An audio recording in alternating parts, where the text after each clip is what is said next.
Hi, sisters.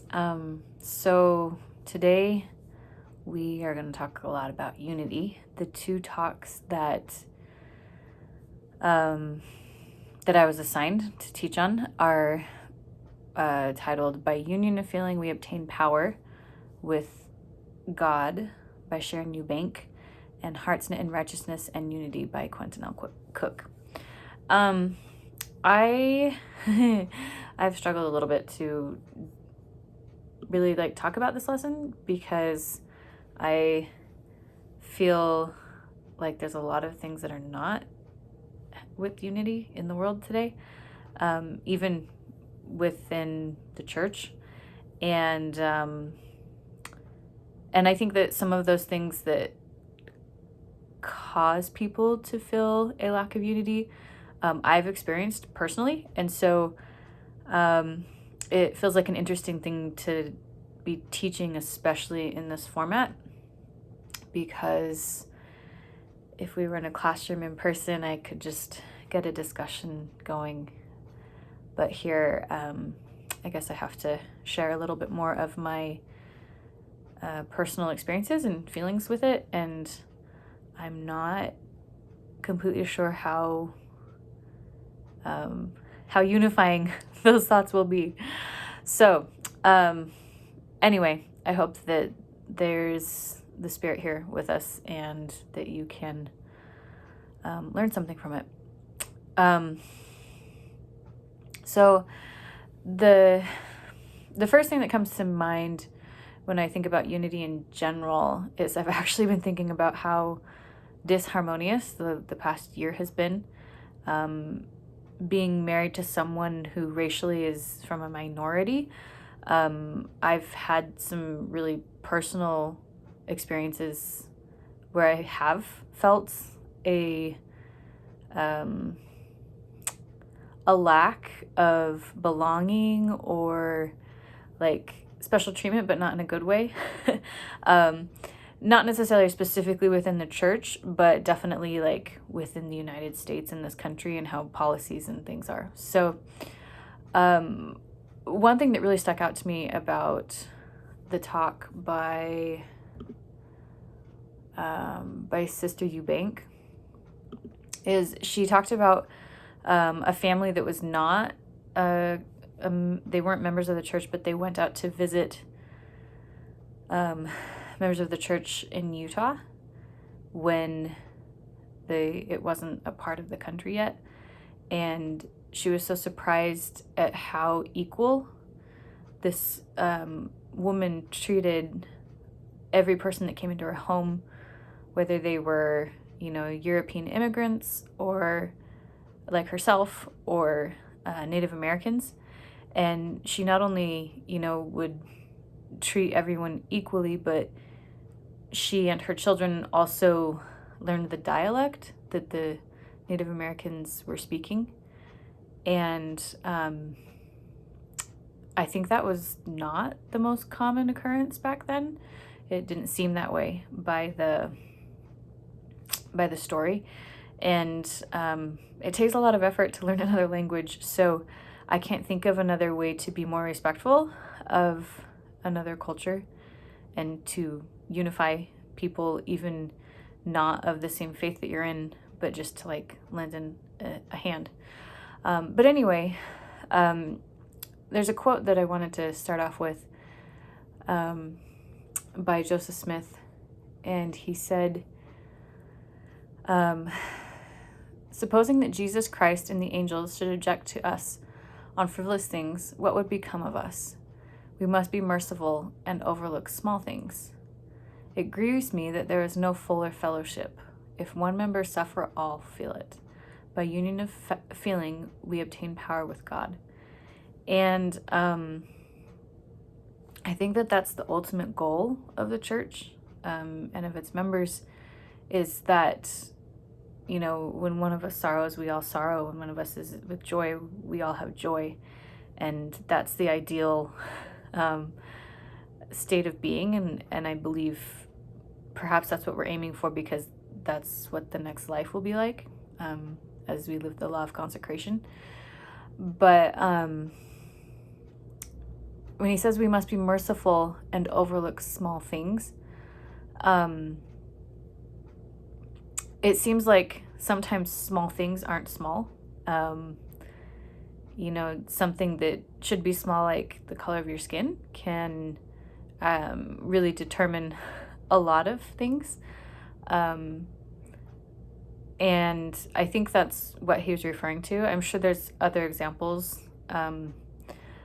but that's something that I think that the prophet Joseph had a very clear vision of and desire.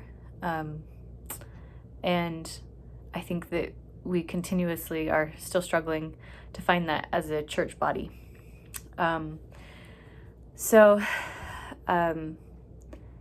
Quentin L. Cook said, unity is enhanced when people are treated with dignity and respect, even though they are different in outward characteristics. So kind of touching on the same thing that Joseph was talking about.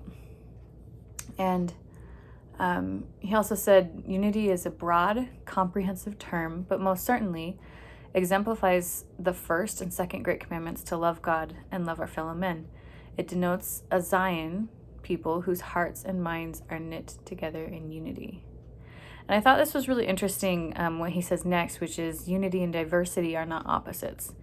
I know that I have many times felt like an outlier within the gospel because I didn't want to adhere to maybe all of the cultural norms of, when I was growing up, what was called Mormonism, because I do think that cultural living of the gospel can sometimes not necessarily align with the doctrines of the gospel. And it was really interesting to hear this. Unity and diversity are not opposites. We can achieve greater unity as we foster an atmosphere of inclusion and respect for diversity. I know something that I've always appreciated in the wards I've lived in, as well as the wards that I've served in as a missionary, is that I was able to see multiple versions of living the gospel and living the gospel faithfully. And I feel like growing up, I felt very confined to one way of living the gospel, and the only one way was the right way.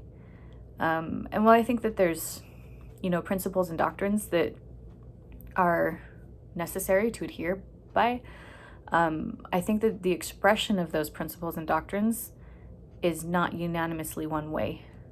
And I believe that that's what this particular quote is saying, because if we lose our diversity of our culture or just multiple ways of practicing and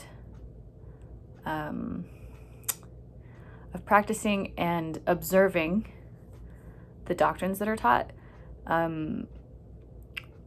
life kind of gets bland. To be perfectly honest, at least that's how I feel. I'm someone that likes a lot of variety in my life, and I don't thrive on routine all the time. And so everything being predictable and kind of unanimously the same can make me feel stifled. So I like and appreciate that this is something that's being addressed, and hope that when something is different, that we don't feel uncomfortable. I know that I often felt uncomfortable if I was exposed to something that was different than myself when I was growing up, and even sometimes now, because it's hard to be in situations that we're not accustomed to. But understanding that just because something is different doesn't necessarily make it wrong, I think is huge. This is another thing that I actually didn't know, and I was really surprised to find out.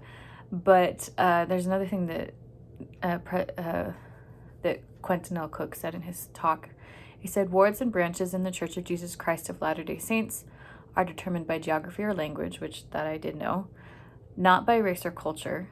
This is the part that really surprised me. Race is not identified on membership records. I was like, whoa. I didn't know that. And it kind of made me think, like, yes, when we see names, like, you can tell if a name is Anglo or European or African or Latino or Chinese, sometimes, just purely because of what the name is.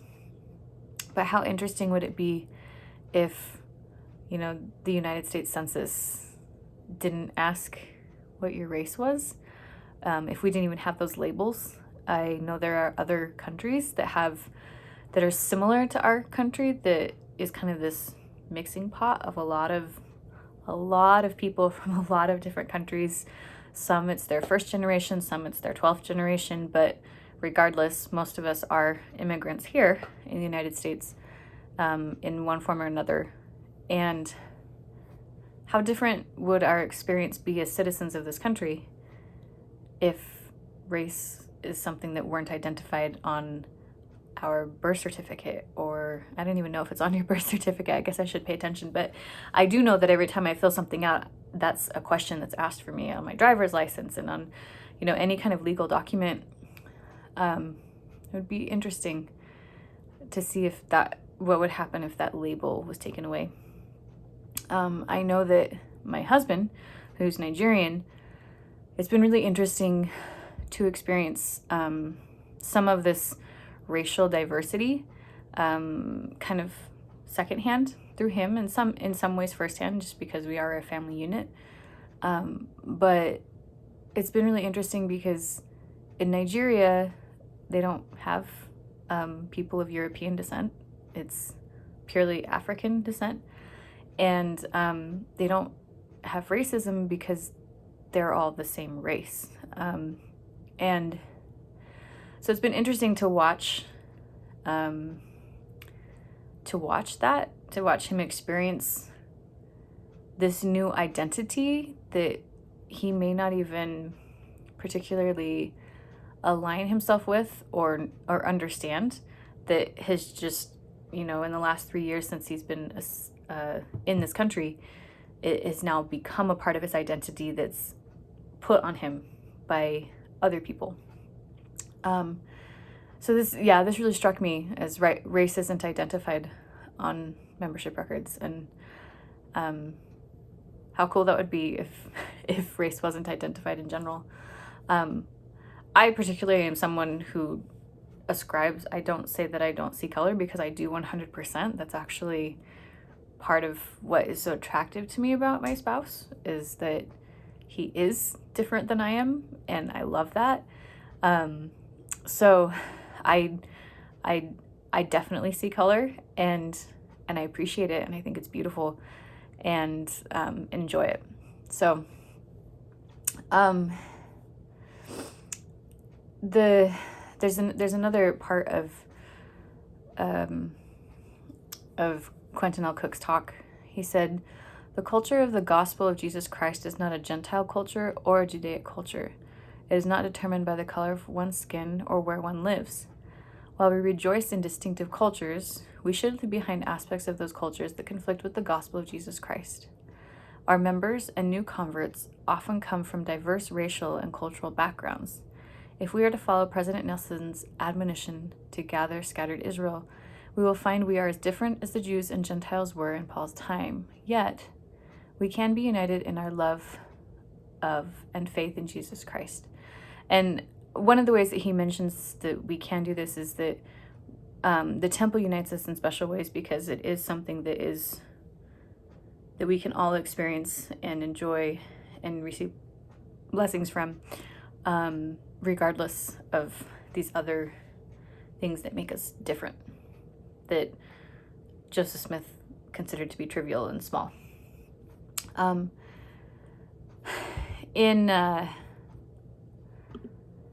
In Sharon Eubanks' talk, she mentioned 3 suggestions of how to have greater unity, and I thought that they were really useful. And so I I'm going to tell you what they are. The first was to have mercy. She quoted Joseph Smith when he was speaking to women, Relief Society members, and he said, "When persons manifest the least kindness and love to me, oh, what power it has over my mind. The nearer we get to our Heavenly Father, the more we are disposed to look with compassion on perishing souls. We feel that we want to take them upon our shoulders and cast their sins behind our back." And then she said, "My talk is intended for all this." Oh, no, I'm sorry. This is still him. "My talk is intended for all this society. If you would have God have mercy on you, have mercy on one another." And then she says, "This was counsel specifically to Relief Society. Let's not judge each other or let our words bite. Let's keep each other's names safe and give the gift of mercy." It's so interesting. I remember earlier in my life being very tormented by two things. One is feeling incredibly misunderstood, and two is coming off as being offensive. And I was really plagued, and it kept me from having real, genuine relationships with people. More so, I would say, actually, with women, and having like girlfriends that I felt really close to, on a large scale anyway. There were very few people that I felt really great trust with, and it's not because they weren't trustworthy people.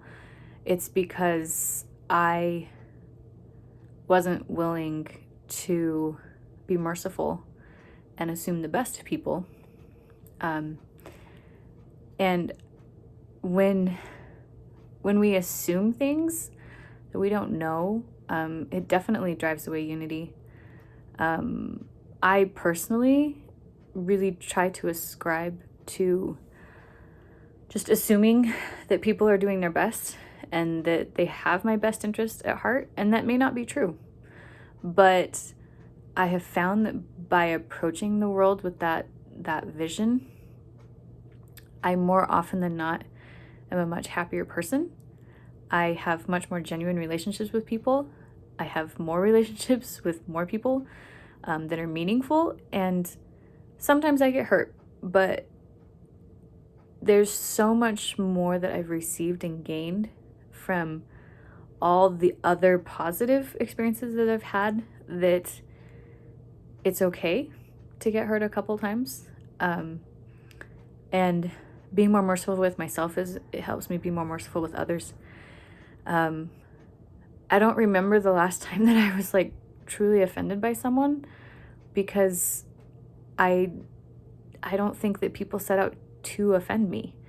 And I didn't always used to think that way. I was looking for ways to be offended and looking for ways to pick at me, for people to be picking at me, and finding offense where it didn't exist. And so I think, if for nothing else, for your own sanity and happiness, be merciful with others. It's so much easier than trying to find faults and looking for ways that someone is supposedly trying to be offensive.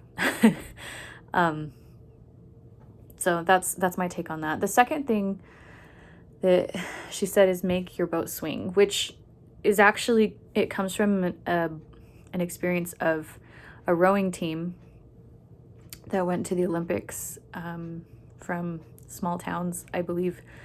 I think it said in Washington or Oregon. I think Oregon. And it was during war times. And so these, really poor kids were able to go to the Olympics because all their neighbors and community members saved money so that they could go and compete. And it seemed that, up against all these really well-trained professional rowers, that they didn't even have a chance. And they ended up actually winning. And this is just an excerpt about their experience, talking about how to make your boat swing. It's from a book called The Boys in the Boat. There is a thing that sometimes happens that is hard to achieve and hard to define. It's called swing. It happens only when all are rowing in such perfect unison that not a single action is out of sync. Rowers must rein in their fierce independence and at the same time hold true to their individual capabilities.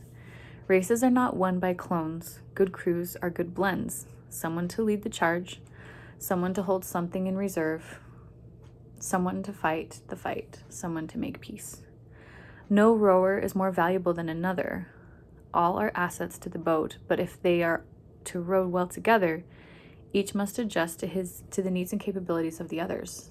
The shorter-armed person must reach a little farther, the longer-armed person pulling in just a bit. Differences can be turned to advantages instead of disadvantages. Only then will it feel as if the boat is moving on its own. Only then does pain entirely give way to exultation. Good swing feels like poetry. So as I understand it, putting your boat in swing, if we were to apply this, to a relief society in the 24th Ward, I like that it says that crews are a good blends and that there's different roles that people fulfill. And what's most striking to me is that even if you may be stronger than your teammate, if you don't learn how to harness that strength so that it matches the capacity of your teammate, your strength can actually be a weakness to the team. And in the same stroke, if you happen to be shorter or taller, you have to adjust. And I think that the amount of intuition it takes and understanding to see those kinds of spiritual or physical or mental or emotional adjustments that need to be made in order to achieve swing, not in a rowing situation, but in interpersonal situations. I think it takes a lot of practice. I think it takes a lot of courage and trial and error. But what is very striking to me that I think is really important for each of us to remember is that regardless of what your contribution is that you bring, if the end goal is to create swing or to create unity, those adjustments can be made and every contribution is important. And I think that's really beautiful. The last thing that she mentions is that in order to create unity, we must clear away the bad as fast as the good can grow. I'm sure we've all had gardens, and it seems like, especially at the beginning, as you have young plants sprouting forth, there's plenty of weeds, and they grow so much faster. And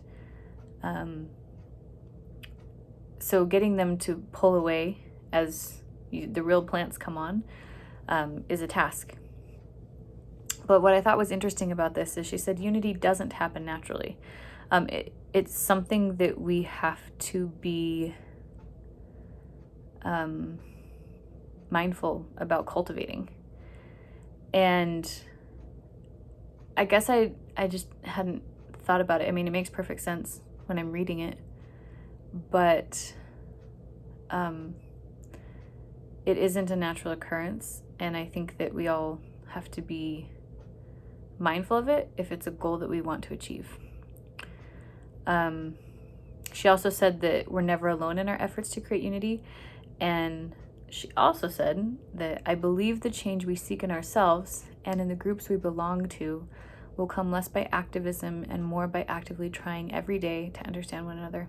It was really interesting as I had a conversation within the last month with a family member about some current political issues happening, namely the impeachment trial of Donald Trump. And it was interesting as I was speaking to this family member, a question that they posed to me, which is, well, what is your solution? What do you want? Are you going to go run for office? Are you going to go and, change policies? And it really caused me to reflect and think, well, what is it that I want in this situation? Like, why is it important to me for people to see things, to see my experience and understand my experience? And I realized that it was important to me because I believe that if we can't all agree that there is a problem in a certain situation, we can't agree to work on that problem. And I think that that applies to anything, whether it's spiritual or political or economical. If we're not on the same page about, there being a disease, then we can't find a prognosis for that disease. I'm not referring to COVID here by any means. Just any kind of ailment that keeps us from being unified, whether it's as a church group, in a ward, or a stake, or the global church, or a country. So it really resonates to me of what she's saying here when she says, I think that we'll find more change by everyone trying to understand one another versus activism. And I think I've always felt that way in general. I think it's important to stand up for the things that you believe in. I think it's equally important to understand why other people would want to stand up for the things that they believe in that are contrary to your beliefs. And, to find common ground, to sit at the same table. So those are my thoughts on unity and the things that I've learned about it as I've been studying these 2 talks. And I hope that we can all gain a desire to have greater understanding of one another and less judgment of one another and more peace as we do that. And I say these things in the name of Jesus Christ. Amen.